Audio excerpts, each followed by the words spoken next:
जो आगे का सोफा खाली होता वो सोफा खाली नहीं होता, क्योंकि जब आदमी खबर बनाएगा तो देखेगा कि जब फोटोग्राफी आएगी तो आगे का सोफा खाली होगा।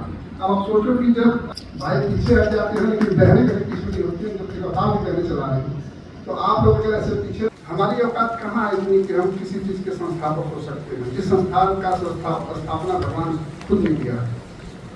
तो हम तो एक टूल थे, काम करने की जज्बा थी, एक जिज्ञासा थी, हर चीज़ को अलग नजरिए से देखने का वो उत्साह था कि किसी तरीके से नजर देखा जाए। हम सबसे पहले जब मधुबन में आए थे तो ऑलरेडी मृत्युंजय भाई जी के पास में थे, जब हम ग्रेजुएशन करके यहाँ आए थे 1996 में 95 में। मैं इनके पास रहा हूँ, करीब 1-1.5 साल तक थे हम इनके पास। सब कुछ मैंने इनसे सीखा, देखा, इन लोगों के काम करने का जुनून देखा, एक दृष्टिकोण देखा, एक ऑर्गेनाइजेशन को देखने का एक तरीका देखा।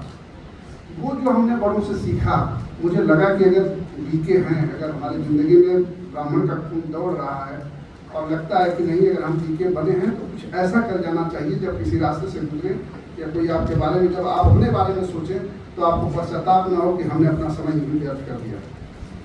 और उसके बाद हम जब मीडिया की सेवा में आए, हमें आती नहीं थी, क्योंकि मैं graduation BSc bachelor of science से, मैं एग्रीकल्चर साइंस से मैं ग्रेजुएट हूँ। उसमें पत्रकारिता का दूर दूर तक कोई नाता नहीं था, लेकिन जब मीडिया के क्षेत्र में आए तो करुणा भाई ने कहा कि तुमको पत्रकारिता करनी चाहिए। तो मुझे लगा कि बड़ों का कहना है कि पत्रकारिता करनी चाहिए तो जरूर बाबा की कोई ना कोई कृपा होगी। उसके बाद हमने बैचलर ऑफ जर्नलिज्म किया कोटा यूनिवर्सिटी से, और नॉर्थ गुजरात यूनिवर्सिटी से हमने मास्टर ऑफ जर्नलिज्म किया।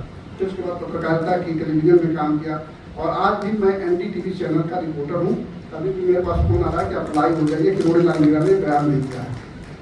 तो ये जो एक दौर है, ये दौर ऐसा नहीं था कि हम कॉमर्शियल में चले गए कि हमको पैसा कमाना है, बस एक जुनून था कि बाबा की सेवाओं को जब हम कभी देखते थे चैनल में कि खबर चल रही है, बाहर की अखबार में कभी खबर छप रही, तो ब्रह्मा कुमारी की खबर क्यों नहीं छप सकती है।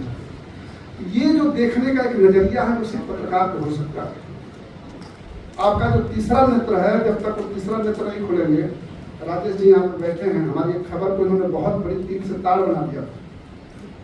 आदमी और यहाँ बैठे हैं, जब प्रतिभा पाटिल राष्ट्रपति बनने वाली थी और उस समय मैं बिल्कुल नया था, तो लगता था कि क्या खबर चला दो जिससे बाबा का नाम हो जाए।